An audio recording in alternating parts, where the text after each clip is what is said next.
வணக்கம். அன்புக்கு பஞ்சமில்லை. வாழ்க்கையில் நம்ம ஏதாவது ஒரு விஷயத்துக்கு அடிக்ட் ஆகிடுறோம். காஃபி குடிக்கிறதுக்கு அடிக்ட் ஆகிடுறோம். இந்த கடையில் தான் சாப்பிடணும் அப்படின்னு அடிக்ட் ஆகிடுறோம். இரவில் நாம் டிவி கொஞ்சம் நேரம் பார்த்துட்டு தான், இல்லை செல்ஃபோனை நோண்டி பார்த்துட்டு தான் அப்புறம் தூங்குறது அப்படின்னு அடிக்ட் ஆகிடுறோம்.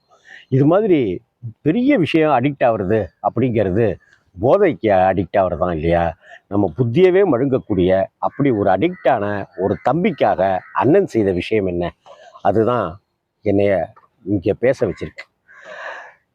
கிட்டத்தட்ட 25, 26 வயது இளைஞன் கடந்த 10 வருடங்களா போதையிலே இருக்கான். காசு கிடைச்சா தண்ணி அடிக்கிறது, காசு கிடைக்கணுன்றதுக்காகவே யார்கிட்டையாவது காசை வாங்கி தண்ணி அடிக்கிறது, தண்ணி அடிக்கிறதுக்காக எந்த ஒரு எல்லைக்கும் போகிறது, எந்த ஒரு மானத்தையும் இழக்க தயாராக இருக்கிறது, யார்கிட்ட வேணாலும் கையை நீட்டி காசு வாங்கி தண்ணி அடிக்கிறது அப்படின்னு 19, 20 வயசில் ஆரம்பித்தவன் 25, 26 வயசு வரைக்கும் இப்படியே தான் இருக்கான். ஆனால் அவங்க அப்பாவுக்கு கட்டும் கோபம். உன்னைய கழுத்தை நெரிச்சு கொன்னுடுறேன்டான்னு அடி விட்டு விளாசுறாரு. அம்மாக்காரி தலையில் அடிச்சுக்கிட்டும் வயிற்றுல அடிச்சுக்கிட்டும், இப்படி ஒரு பிள்ளைய பெத்தனே, இந்த வயிறு பெக்காமலே இருந்திருக்கலாம் இவனன்னு வயிற்றுல அடிச்சுக்கிட்டு அழுகுறாங்க அவங்க அம்மா. ஆனால் அப்பாவை ஆசுவாசப்படுத்துகிறாரு அந்த மூத்த பையன். அம்மாவை கொஞ்சம் பொறுமையாக இருமா, கத்தாதம்மா அப்படிங்கிறாரு. தன்னுடைய தம்பியை அப்படியே கட்டி அணைத்து வாந்தி எடுத்தது எல்லாத்தையுமே தொடச்சி க்ளீன் பண்ணி சட்டையை மாற்றி பேண்ட்டை அவுத்து கைலியை மாற்றி தம்பியை படுக்க வைக்கிறார். இப்படி ஒரு நாள் 2 நாள் இல்லை, பல நாட்கள் அந்த அண்ணன் தான் அந்த தம்பிக்கு அம்மாவாகவும் அப்பாவாகவும் இருந்திருக்காரு. காசு தரேன், ஆனால் கம்மியாக குடி, காசு தரேன் வீட்டிலையே வச்சு குடி அப்படின்னு அந்த தம்பி போகிற போக்குக்கெல்லாம் போகிற மாதிரி போய் ஒரு கட்டத்தில், இன்னைக்கு அப்பாவுக்கு பிறந்த நாள் இல்லையா, அதனால் இன்னைக்கு குடிக்காதேன், நாளைக்கு குடியேன், இன்னைக்கு குடிக்கிறதையும் சேர்த்து நாளைக்கு குடி, நான் காசு தரேன், இந்த பாரு உனக்காகவே இந்த காசு வச்சுருக்கேன் அப்படின்னு அண்ணன் சொல்ல, சரிண்ணே அப்படின்னு சொல்லி அப்பாவுடைய பிறந்த நாளைக்காக அன்னைக்கு தண்ணி அடிக்காமல் அடுத்த நாள், நீ நேற்றுக்கு நீ தண்ணி அடிக்கலடா இந்தாடா அப்படின்னு சொல்லி தம்பிக்கிட்ட அந்த காசை கொடுத்து தண்ணி அடிக்கிற வரைக்கும் அந்த ஒயின் ஷாப் வாசலில் இருந்து தம்பியை திரும்ப கூட்டிகிட்டு வந்த அண்ணனை எங்கேயாவது பார்த்துருக்கீங்களா?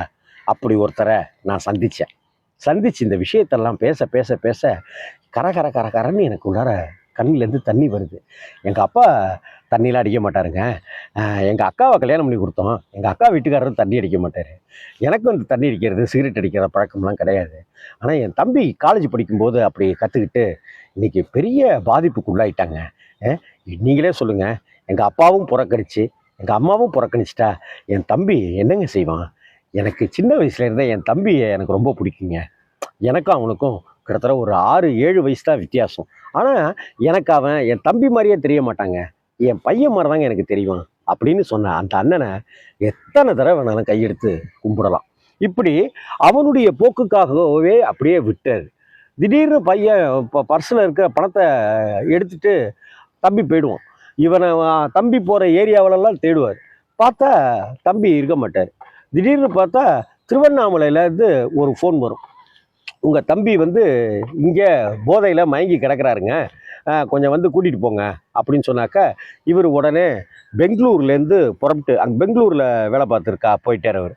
பெங்களூர்லேருந்து புறப்பட்டு தம்பியை திருவண்ணாமலையில் பார்த்து வேறு ட்ரெஸ்ஸு அப்படின்னு அங்கேயே வாங்கி அந்த மண்ணில் சகதியிலலாம் புரண்டு அதெல்லாம் இது பண்ணுறதெல்லாம் விட்டுட்டு, அங்கே யார் வீட்லேயாவது போய் 2-3 பக்கெட்டில் தண்ணியை வாங்கி, குடத்தில் தண்ணியை வாங்கி தம்பியை குளிப்பாட்டிட்டு அப்படியே ஒரு காரை பிடிச்சிட்டு நேராக சென்னையில் வீட்டில் விட்டுட்டு 2 நாள் லீவ் போட்டுட்டு அப்படியே போயிடுவார். இதுக்காகவே நான் கல்யாணம் பண்ணிக்கிறத கூட தள்ளி வச்சேங்க அப்படின்னு சொல்லி அந்த அண்ணன் சொன்னார். அதற்கு பிறகு கல்யாணம் பண்ணிக்கிறதுக்கு வயசு ஆகிட்டே இருக்கு அப்படின்னு வீட்டில் சொல்லும்போது, வேணாமான்னு சொல்லும்போது, நீ என்னடானா உன் தம்பியை நினச்சிட்ருக்கிற, உன் தம்பி என்னடானாக்கா சாராயத்தையே நினச்சிட்ருக்கிறான், அவன் குடிக்கணும்னே நினச்சிட்ருக்கிறான், நம்ம குடும்பம் தழைக்கணும்னு நீ நினைக்க மாட்டேன்ற, உன்னுடைய வாழ்க்கையை பாடுறா, உனக்கு ஒரு கல்யாணம் வேணாமா அப்படி இப்படின்ட்டுலாம் நச்சரிக்க ஒரு கட்டத்தில் பல வருட போராட்டத்துக்கு அப்புறம் அண்ணங்காரன் கல்யாணம் பண்ணிக்கிறாரு. அப்படி கல்யாணம் பண்ணி நிச்சயமான பிற்பாடு அந்த வரப்போகிற மனைவிக்கிட்ட ஒரே ஒரு கோரிக்கை தான் வைக்கிறாரு, என் தம்பின்னா எனக்கு உசுறு, என் தம்பி இப்படி ஒரு போதைக்கு அடிமையாகி கிடக்கிறான், அவனை மீட்டு கொண்டு வரணும், அதுக்கு நான் எல்லா உதவிகளையும் செய்வேன், நீ அதுக்கு உதவி செய்யறதா இருந்தா நீ தாராளமாக எனக்கு பக்கபலமாக இருக்கலாம். அப்படி இல்லாட்டினா பரவாயில்ல, என்னை டிஸ்டர்ப் பண்ணாமல் இரு. இந்த கோரிக்கையை மட்டும் கையெடுத்து கெஞ்சி கேட்குறேன், ஒத்துக்க அப்படின்னு சொல்லி மனைவிட்ட சொல்கிறாரு. என்னங்க இப்படி சொல்லிட்டீங்க அப்படின்னு அந்த அண்ணனும் அண்ணியுமா சேர்ந்து அந்த பையனை அப்படியே மாத்துறாங்க. போதைக்கு அடிமையானவர்கள் சங்கத்தில் போய் அவனை சேர்க்குறாங்க. அதிலேருந்து தம்பியை முள்ள கூட்டிகிட்டு வந்து இன்னைக்கு அந்த தம்பி நல்ல நிலையில் அந்த எம்சிஏ படித்த தம்பி, கம்ப்யூட்டர் சாஃப்ட்வேரில் மிகப்பெரிய கில்லாடின்னு பேர் எடுத்த அந்த தம்பி இன்னைக்கு சிகரெட்டு அடிக்கிற பக்கமே போகாமல் தண்ணி அடிக்கிற வழக்கத்திலிருந்தெல்லாம் முற்றிலுமாக விலகி இன்னைக்கு ஆஸ்திரேலியாவில் அந்த பையன் மாதம் 2,50,000 ரூபா சம்பளம் வாங்கிட்டு ஜாம்னு இருக்கான். ஒரு நாளைக்கு 10 தடவையாவது அப்பா கிட்ட அம்மா கிட்ட பேசிடுறவன் ஒரு நாளைக்கு 15 தடவையாவது அண்ணங்கிட்ட பேசுறதையும் அண்ணங்கிட்ட சாட் பண்ணுறதையும் வழக்கமாகவே வச்சுருக்கான். இதை சமீபத்தில் ஒரு கோயிலுக்கு போயிருந்தப்ப அந்த கோவிலில் இந்த ஒரு அண்ணனை சந்திக்க இருந்தது. அந்த அண்ணன் பேசிகிட்டே இருக்கும்போது அப்படி உட்கார்ந்துட்டு இருக்கும்போது சொன்ன விஷயங்களை தான் உங்களோட பகிர்ந்துக்கிறேன். தம்பி உடையான் படைக்கு அஞ்சான் அப்படின்னு சொல்லுவாங்க.